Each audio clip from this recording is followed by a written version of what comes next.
సాహిత్య విమర్శలో ప్రధానమైంది. ఇవాళ ఆయన సాహిత్య విమర్శ గురించి కొంత ప్రస్తావిస్తూ ఇవాళ విడుదల అయిన పుస్తకం గురించి సాహిత్య విమర్శకులు ఏకే ప్రభాకర్ గారు మాట్లాడారు.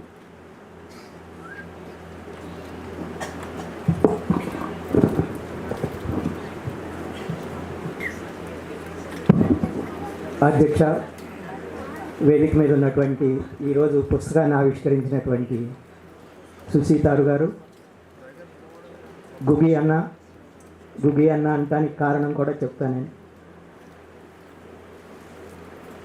కె శ్రీనివాస్, వరలక్ష్మి గారు, సభలో ఉన్నటువంటి పెద్దలారా, మిత్రులారా,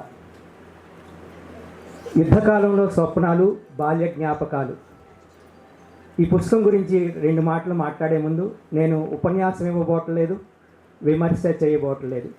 అవి పెద్ద పదాలు, నాకు తెలియని పదాలు. ఈ పుస్తకం చదివాక ఇందాక సుసీతారు ఒక మాట అన్నారు, డీకాలనైజింగ్ ద మైండ్ అని చెప్పేసి. డీకాలనైజింగ్ మైండ్లో గుగి ఒక మాట అంటారు. ఏంటంటే అది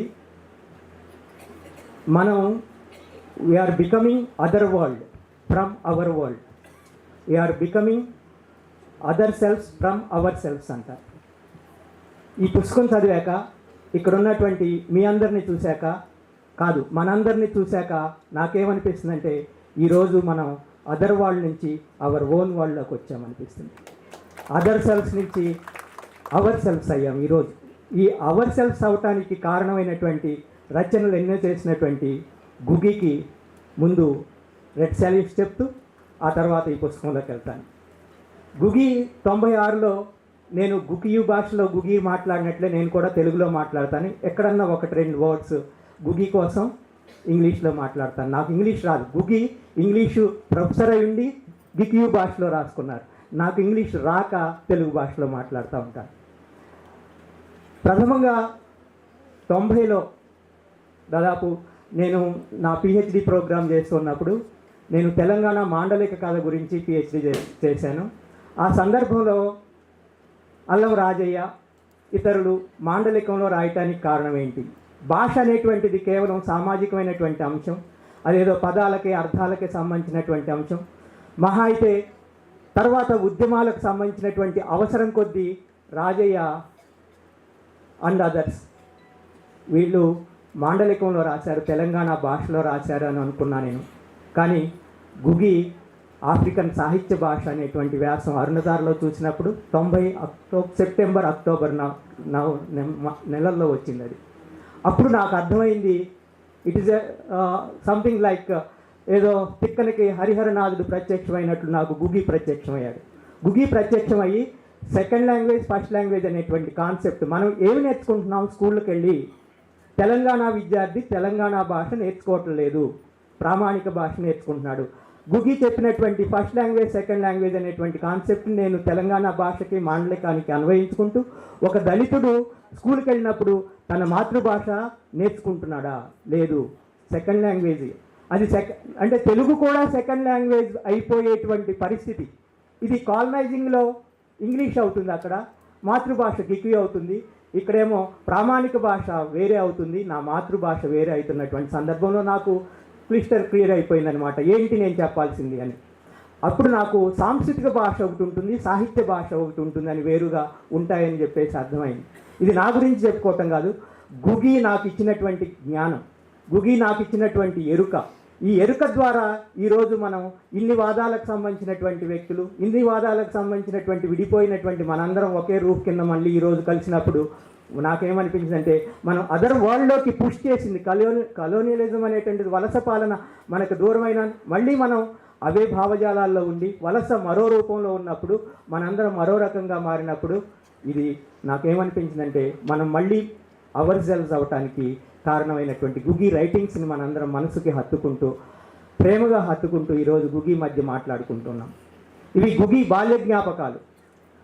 ఇందాక వేణు చెప్పారు, అలాగే సుసీతారు చెప్పారు ఈ పుస్తకానికి ఉన్నటువంటి స్ట్రక్చర్ గురించి, అద్భుతమైనటువంటి నిర్మాణం. ఈ పుస్తకం గురించి మాట్లాడే ముందు సాయిబాబా అనువాదం గురించి కూడా మాట్లాడాలి. సాయిబాబా అనువాదం గురించి మాట్లాడుకుంటే ఇది అసమంజసం అవుతుంది, పుస్తకం గురించి మాట్లాడినట్లు కాదు. ఇందులో రాజకీయాలు, ఆనాటి రాజకీయాలు 52లో స్టార్ట్ అవుతుంది పుస్తకం. కానీ ఎక్కడికి 19వ శతాబ్దం చివరిలోకి మళ్ళీ వెళ్తాడు. అంటే ఈ ముందు నుంచి వెనక్కి వెళ్ళటం అనేటువంటి స్ట్రక్చర్ ఒకటి మీరు మాట్లాడారు కదా సుశీ గారు.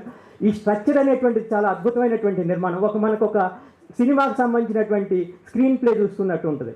అంటే ఒక మిలిటరీ వ్యాన్లోంచో పోలీస్ వ్యాన్లోంచో ఒక వ్యక్తి జంప్ అయ్యి బయటికి వెళ్ళిపోతాడు. అక్కడ మొదలవుతుంది. అతను చచ్చిపోయాడని కొంతమంది, పారిపోయాడని కొంతమంది, రెక్కలు కట్టుకున్నాడని కొంతమంది. ఈ ప్రాసెస్లో చివరికి అక్కడ మొదలెట్టి అతను ఎవరో కాదు మా అన్నయ్యే అని చెప్పిన చోట మొదలవుతుంది. ఆ కుటుంబంలో అతని అన్న మౌమా ఉద్యమంలో ఉన్నాడు. ఆ కుటుంబంలోనే అతను 4 భార్యలు, 4 తల్లులు గుగికి. 3వ తల్లి కొడుకు ఈయన. 3వ తల్లికి సొంత తల్లి.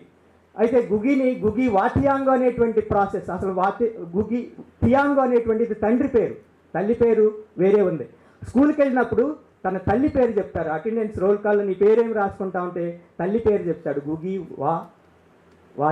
వాంజికో అని చెప్పేసి. కానీ కాదు, తప్పని చెప్పేసి అందరూ నవ్వి అతని తండ్రి పేరు రాయించుతారు. అక్కడ మొదలైందా అతని కలోనియలిజం అనేటువంటిది, లేదా అక్కడ మొదలైందా అతని పితృస్వామ్య భావజాలానికి లొంగిపోయేటువంటి ప్రక్రియ. ఆ తర్వాత సాంస్కృతికంగా ఎన్నో అంశాలు వస్తూ ఉంటాయి. ఈ సాంస్కృతికమైనటువంటి అంశాలని, ఈ రాజకీయాలని, అప్పటి విద్యారంగం ఎట్లా ఉందనేటువంటిది, అసలు స్ట్రక్చర్లో ప్రముఖమైనటువంటి పాయింట్ ఏంటంటే గుగి ఆ తర్వాత గికియు భాషలో రాయటానికి, మౌఖికమైనటువంటి పద్ధతుల్లో ప్రదర్శన అంశాలని తీసుకెళ్ళటానికి, ఉద్యమానికి సంబంధించినటువంటి ఎన్నో అంశాలను తీసుకెళ్ళటానికి కారణమైనటువంటి బీజాలు మనకు అక్కడ కనపడతాయి. వాళ్ళ అమ్మ చెప్పినటువంటి కథలో కనపడతాయి. వాళ్ళ సవతి అక్క ఒక ఆమె ఉంటుంది, ఆమె అద్భుతమైనటువంటి కథకురాలు. ఆమె చెప్పేటువంటి కథ అంటే గుగి రచయితగా నిర్మితం అవటానికి కారణమైనటువంటి అన్ని పరిస్థితులు ఆ కుటుంబంలో, ఆ ఊళ్ళో, ఆ పట్టణాల్లో, ఆ పాఠశాలలోకి వెళ్ళిన తర్వాత కూడా ప్రదర్శనలో పార్టిసిపేట్ చేయటం. అంటే గుగి ఏమయ్యాడంటే తను ఒక వ్యక్తిగా రచయిత కాలేదు. గుగిని తీర్చిదిద్దినటువంటిది ఆనాటి ఆ సమాజం, 2వ ప్రపంచ యుద్ధం నాటి సమాజం, ఆ తర్వాత మౌమో ఉద్యమంలో ఉన్నటువంటి సమాజం, అక్కడ ఉన్నటువంటి కాల్పుల్లో అమరులవుతున్నటువంటి వాళ్ళ జీవితం నుంచి నేర్చుకున్నటువంటి సందర్భం. ఇవన్నీ చెప్పడానికి ముందు ఒక మాట అంటాను. మిలిటరీ వాహనాల మధ్య, దాడుల మధ్య, ఏరివేతల మధ్య, అరుపుల మధ్య, హోంగార్డ్ పోస్టు నుంచి సైరన్ల మధ్య, మిషన్ గన్ కాల్పుల శబ్దాల మధ్య మన దైనందిన జీవితం నడుస్తూ ఉందంటాడు గుగి ఒక చోట. ఇది ఎక్కడో మా కెన్యాలో 1930లోనో లేకపోతే ఆ సందర్భం 50 సందర్భం కాదు, ఇక్కడ ఈనాడు మన కళ్ళ ముందు ఉన్నటువంటి దండకారణ్య సందర్భం, లేకపోతే ఈశాన్య భారత సందర్భం, లేకపోతే జార్ఖండ్ సందర్భం. అందుకే గుగి రాక ఈవేళ మనకు రాజకీయ సందర్భం కూడా. ఈ రాజకీయ సందర్భాన్ని మళ్ళీ ఇప్పుడు మనం ప్రొఫెసర్ సాయిబాబా దగ్గరికి వెళ్ళాలి. పగలు రాత్రి అని తేడా లేకుండా నిత్యం జరిగే దాడులు, పెద్ద సంఖ్యలో జైలు నిర్బంధాలు కుటుంబాలను అల్లకల్లోలం చేశాయి. కుటుంబాన్ని పోషించే వాళ్ళను తీసుకుపోవటమో, పని చేయలేని విధంగా వాళ్ళను మార్చటమో చేసేవాళ్ళు పిల్లలకు తల్లిదండ్రుల ఆదరణ లేకుండా చేశారు. ఎవరు? కెన్యాలో వలస పాలకులా, లేకపోతే ఈవేళ ఉన్నటువంటి మన భారతదేశ పాలకుల? అది నడుస్తూనే ఉంది. 19వ శతాబ్దం 20వ శతాబ్దం తొలి భాగంలో, పూర్వ భాగంలో జరిగినటువంటి పరిస్థితి మళ్ళీ ఈరోజు మన ముందుంది. కాబట్టి అది సాయిబాబాయే అనువాదం చేయాలి. సాయిబాబాయే ఎందుకు అనువాదం చేయాలి? సాయిబాబా జైల్లో ప్రవాస జీవితం అనిపిస్తున్నాడు. గికియు భాషలో తను రాసుకోవటానికి టాయిలెట్ పేపర్లు దొరికినాయి గుగికి. కనీసం తెలుగులో మాట్లాడటానికి కూడా అవకాశం లేకుండా తన కుటుంబ సభ్యులతో తెలుగు మాట్లాడాలంటే అక్కడ మరొక వ్యక్తిని నిలబెట్టి అతని నిఘాలో మాట్లాడాలి. తెలుగులో రాయటం, తెలుగులో మాట్లాడటం, తెలుగులో ఆలోచించడం కూడా నిషేధించినటువంటి జైలు నిర్బంధంలో సాయిబాబా నిలబడి అతని గుగి ఆత్మకథని మనకు అందిస్తున్నాడు. అంటే ఆశ్చర్యం ఏంటంటే బందీ అనేటువంటి, డిటైన్డ్ అనేటువంటి పుస్తకం గురించి వరవరరావు గారు మనకు అందించినప్పుడు మళ్ళీ అది జైలు జీవితం, ఇది జైలు జీవితం. అక్కడ వరవరరావు గారు మాత్రమే అర్హుడు ఆ పుస్తకాన్ని ట్రాన్స్లేట్ చేయడానికి. ఈ రోజున సాయిబాబా మాత్రమే అర్హుడు ఈ పుస్తకాన్ని ట్రాన్స్లేట్ చేయడానికి అని నాకు ఈ నవలంతా చదువుతుండగా గుర్తొచ్చింది. చాలా చాలా ఉన్నాయి. ఇంకా సాయిబాబా జైల్లో ఉద్యోగం కూడా కోల్పోయాడు. జైలుకి వెళ్ళిన సాయిబాబా అతని సోదరి భర్త వాళ్ళు ఎన్కౌంటర్లో మరణించారు. గుగి లిమురు అనేటువంటి చిన్న పట్టణం నుంచి వస్తే సాయిబాబా అమలాపురం అనేటువంటి చిన్న పట్టణం నుంచి, ఆ తర్వాత అమలాపురం నుంచి హైదరాబాద్ నుంచి ఢిల్లీ, ఆ తర్వాత అంతర్జాతీయం. గుగి కూడా అంతే, లిమురు నుంచి నైరోబీ నుంచి ఇతర ఉగండా ఇవన్నీ చెప్పుకుంటూ వస్తున్నారు. తర్వాత ఈరోజు కాలిఫోర్నియాలో ఒక యూనివర్సిటీలో ప్రొఫెసర్గా ఉండి ఇంగ్లీష్ ప్రొఫెసర్ని కాదు, నేను కంపారిటివ్ స్టడీస్ ప్రొఫెసర్ని అంటున్నారు. ఈ కంపారిటివ్ స్టడీస్ అనేటువంటి మాటే, ఆ ఒక్క మాటే ఇంగ్లీష్ని తొలగిస్తూ ఉంది. మన జీవితాల్లో ఇంగ్లీష్ ప్లే చేసినటువంటి రోల్ ఏంటి, అది ఎలా తొలగించుకోవాలి, మనం అదర్ సెల్ఫ్స్ నుంచి అవర్ సెల్ఫ్స్ ఎలాగా అవ్వాలనేటువంటి విషయం. అయితే కెన్యెట్టా అనేటువంటి అతను ఆ రోజుల్లో ఒక లీడర్. కెన్యెట్టా అరెస్టు 1952లో జరిగి 8 సంవత్సరాల పాటు అత్యవసర పరిస్థితిని, ఎమర్జెన్సీని డిక్లేర్ చేస్తారు. 8 సంవత్సరాల పాటు. ఇంతకుముందు మనం చెప్పుకున్నటువంటి ఏరివేత అంటే మరీ భయంకరం. అట్లా యువకులందరినీ పోగేసేసి చేతులు వెనక్కి పెట్టేసి నువ్వు వైట్, నువ్వు గ్రే, యు ఆర్ బ్లాక్ అంటే 3 విధాలుగా విభజించడం. వీడు చెడ్డవాడు, వీడు పర్వాలేదు, ఇంకొంచెం చెడ్డవాడు, ఇది అతి చెడ్డవాడు. ఈ అతి చెడ్డ వాళ్ళందరినీ తీసుకెళ్ళి కాన్సన్ట్రేషన్ క్యాంపుల్లో పెట్టి మళ్ళీ తమకు బానిసలుగా మార్చుకునేటువంటి ఒక క్రమాన్ని మనం చూసాం కదా. మళ్ళీ ఇక్కడ ఈ రోజున అక్కడ హోమ్ గార్డ్స్ అనేటువంటి వాళ్ళని రిక్రూట్ చేసుకుని, అంటే మళ్ళీ వీళ్ళందరూ అక్కడ వాళ్ళే కెన్యా ప్రజల నుంచి హోమ్ గార్డ్స్ ఉంటారు. బయట నుంచి బ్రిటిష్ తమ వలస సైనికులను తెచ్చుకుంటుంది. ఇక్కడ కూడా మనలోంచే సాల్వా జుడ్డును తయారు చేస్తాం. ఇక్కడి నుంచే మనం ఎస్పీఓస్ అంటాం, స్పెషల్ పోలీస్ ఆఫీసర్స్, ఏదో స్క్వాడ్ ఉంది. అది అన్ని దేశంలో ఇతర ప్రాంతాలకు కూడా ఎక్స్పెరిమెంట్గా రమణ్ సింగ్ లాంటి వాళ్ళు చేస్తే ఇతర ప్రాంతాలకి మనం అక్కడ కూడా క్యాంప్స్ ఉన్నాయి. ఈ క్యాంప్స్లో ఏం జరిగిందని చెప్పేసి మానవ హక్కులు వాళ్ళు వెళ్ళి ఇదంతా చేశారు. ఈరోజు సాయిబాబా ఆ నిర్బంధాల మధ్య నుంచి జైలు జీవితం అనుభవిస్తున్నాడు. ఆ రోజు 77 చివరిలో, అంటే డిసెంబర్ 31న 78లో ఆయన జైల్లో ఉండి రాసినటువంటి రచనల్ని మనం తెలుగులోకి తెచ్చుకున్నాం. ఈ రోజున సాయిబాబా జైల్లో ఉండి గుగి ఆత్మకథను మనకు అందిస్తూ ఉన్నాడు. 38లో గుగి పుట్టాడు, యుద్ధకాలంలో పుట్టాడు. ఏమిటి ఇతని స్వప్నం? ఇతని స్వప్నం చదవటం. ఈ చదివేటువంటి ప్రయాణం. ఎందుకు చదువు అంటే చదివేటువంటి క్రమంలో తనకు తాను పరాయివాడుగా ఎలా అయ్యాడు, ఆ పరాయితనం నుంచి బయటపడినటువంటి క్రమం ఏంటి, ఇదంతా మనం గుగి ఆత్మకథలో చూడగలుగుతాం. ఆ రోజులు అంటే వలస పాలనలో ఎడ్యుకేషన్ సిస్టమ్ ఎట్లా ఉంది, కఠినంగా ఇట్లా ఏవో కొన్ని అసలు పాఠశాలలను జైళ్ళుగా మార్చి కెన్యా టీచర్స్ కాలేజ్ అని ఒకటి ఉండేది. అక్కడ టీచర్స్ని ట్రైన్ చేసి పంపిస్తూ ఉండేవారు కెన్యన్ ప్రజలని ఎడ్యుకేట్ చేయడానికి. అంటే కెన్యాలో ఉన్నటువంటి భూమి కెన్యనుదే, కెన్యాలో జరగాల్సినటువంటి విద్యా విధానం కెన్యన్ పద్ధతిలోనే చేసుకుందామని చెప్పేసి జాతీయవాదంతో ముందుకొచ్చినటువంటి ఆ కాలేజీని మూసివేసి దాన్ని జైలుగాను ఉరితీత ప్రదేశంగాను నిర్ధారిస్తూ ఉంటారు. అంటే ఇక్కడ అతి చెడ్డ వాళ్ళని తీసుకెళ్ళి అక్కడికి ఉరేస్తూ ఉంటారు అన్నమాట. ఇక్కడ మనకు కూడా అలాగే జరిగింది. ఎన్ని పాఠశాలలు పోలీస్ క్యాంపులుగా మారాయి. ఉత్తర తెలంగాణలో కావచ్చు, లేకపోతే మరో చోట కావచ్చు, 70లో కావచ్చు, కల్లోల దశాబ్దంలో కావచ్చు, ఇప్పుడు ఉన్నటువంటి పరిస్థితుల్లో కావచ్చు. ఈ పాఠశాలలు జైళ్ళుగా మారినటువంటి పరిస్థితి. ఆ జైలులో అనుభవించినటువంటి, తాను స్వయంగా అనుభవించిన తర్వాత ఎందుకు అనుభవించాడు? నేను ఇంగ్లీష్లో మాట్లాడను, నేను ఇంగ్లీష్లో రాయను, అమరవీరుల గురించి మాట్లాడతా, నేను ఆ అమరవీరుల యొక్క జీవితం గురించి మాట్లాడతాను, అది నా భాషలోనే మాట్లాడతాను. ఆ తర్వాత అతను ఇంగ్లీష్లో రాయటం మానేశాడు. ఇంగ్లీష్లో రాయటం మానేసినందుకు జైల్లో పెట్టారు. జైల్లో పెట్టింది ఎప్పుడో కాదు, కెన్యెట్టా ఉన్నాడు ఇంకా అప్పుడు. కెన్యెట్టాని మనం గాంధీయో నెహ్రూయో అనుకుంటే, నెహ్రూ పాలనలో ఏం జరిగింది? వీర తెలంగాణ రైతాంగ పోరాటాన్ని ఎలా అణిచివేశాడు నెహ్రూ. అంటే కెన్యెట్టా మరీ అంత క్రూడేమో కాదు, కానీ కెన్యెట్టా జైల్లో పెట్టినప్పుడు నాకు మమో ఉద్యమంతో ఏమి సంబంధం లేదన్నాడు.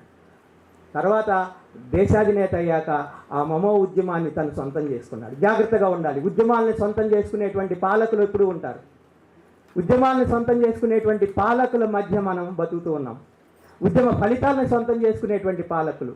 ఆ తర్వాత ఈ రోజున కెన్యెట్టా కొడుకే మళ్ళీ అధికారంలో ఉన్నాడు. ఇవన్నీ చూసినప్పుడు నాకు సంస్కృతి గురించి మాట్లాడేటప్పుడు ఈ సంస్కృతి యొక్క కాన్ఫ్లిక్ట్, లోకల్ కల్చర్ ఏంటి, తెగకు సంబంధించినటువంటి సంస్కృతి ఉంది, అటు వలస సంస్కృతి ఉంది. ఈ రెండింటి మధ్య వచ్చినప్పుడు సంస్కృతి ద్వారా కూడా పోరాటం చేయొచ్చు. భాష కూడా ఒక రాజకీయ ఆయుధం అవుతుంది. సంస్కృతి ఏంటి? అక్కడ ఒక చాప్టర్ ఇందులో అతను పెద్దవాడవటం అంటే శుంఠి చేయించడం అనమాట. దానికి ఒప్పుకుంటాడు. అంటే ఈ సంస్కృతి మనం కూడా చేశాం. ఏం చేశాము? తెలంగాణ ఉద్యమంలో బతుకమ్మ ఆడాం బజారుల్లో. అంటే సంస్కృతిని ఏం చేస్తున్నాం మనం? ఒక ఆయుధంగా ఉపయోగించుకుంటున్నాం. కానీ ఉత్తర తెలంగాణలో చుక్క రాసినటువంటి కథ నాకు గుర్తొస్తుంది, ఎత్తుండ్రి పిడికిళ్ళు అని చెప్పేసి. ఇందులో సంస్కృతిని నిరసించటం, దొర గడి ముందు బతుకమ్మ ఆడకుండా నిరసించటం, ప్రజా పోరాటంలో సంస్కృతిని నిరసించడం ఒక ఆయుధం అవుతుంది, సంస్కృతిని స్వీకరించడం ఒక ఆయుధం అవుతుంది. కానీ ఆ సంస్కృతిని కూడా మళ్ళీ పాలకులు తమ సొంతం చేసుకుని మళ్ళీ బతుకమ్మని దొర గడిల్లో ఆడినటువంటి పరిస్థితిని బజారులో తీసుకొచ్చి బతుకమ్మ ఆడి దానికి ఒక ఉద్యమ రూపం ఇచ్చాము. మళ్ళీ ఈ రోజున అది ట్యాంక్ బండ్ ఎక్కి మళ్ళీ దొరల ముందు ఆడేటువంటి పరిస్థితి కలుగుతుంది. ఈ అన్నిటినీ మనం జాగ్రత్తగా ఈ ఎరుక కావాలంటే మనం గుగ్గిని చదవాల్సిందే. అంటే భాషకు సంబంధించినటువంటి, రాజకీయాలకు సంబంధించినటువంటి, సంస్కృతికి సంబంధించినటువంటి ఇన్ని అంశాలని గుగి ఈ పుస్తకంలో మన ముందు ఉంచాడు. ఇది చదువుతుంటే ఎక్కడెక్కడి నుంచో వస్తారు అమరవీరుల దగ్గరికి. అతను రాసినటువంటి, నాకు కూడా టైం హెచ్చరిక వచ్చింది కాబట్టి నేను విస్థాపన గురించి ఒకటి కంపల్సరీగా చెప్పాలి. కెనియన్ ఎందుకు పోరాడింది? వలసకు వ్యతిరేకంగా, భూముల కోసం పోరాడింది. విస్థాపనకు గురవుతున్నటువంటి వాళ్ళందరూ ఏం చేశారు? వలస పాలనకు వ్యతిరేకంగా నిలబడ్డారు. ఈ రోజున విస్థాపన మళ్ళీ మన కళ్ళ ముందు కనపడుతూ ఉంది. ఈ అన్నిటి విషయాల్ని మనం గుగి ఇది ఒక్కటే చదివితే చాలదు. ఇది ఒకటే చదివితే 38 నుంచి 54 వరకు, అంటే గుగికి 16 ఏళ్ళు వచ్చిన తర్వాత ఆ తర్వాత కాలేజ్ ఎడ్యుకేషన్ లేకపోతే శ్రీ చైతన్యకి వెళ్ళే వరకు, అంతవరకే. ఆ శ్రీ చైతన్య ఏం చేసింది గుగిని, ఈ క్రమం అంతటిని కూడా మనం చూడాలనుకుంటే మళ్ళీ రెండో దాని పేరేంటి, దానిలోకి వెళ్ళాలి. ఆ తర్వాత మూడోది ఉంది.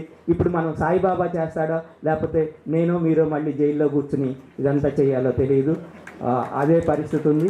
ఈ 3 భాగాలని మనకి తెలుగు వాళ్ళకి అందిస్తారని ఆ మధ్య ఎవరో అన్నారనమాట. పొట్లపల్లి రామారావు జైల్లో ఉండగా మంచి రచన చేశాడు, జైలు బయటకు వచ్చాక అంత మంచి రచన చేయలేదు, మనం కూడా జైలుకి వెళ్ళాలా అని చెప్పేసి.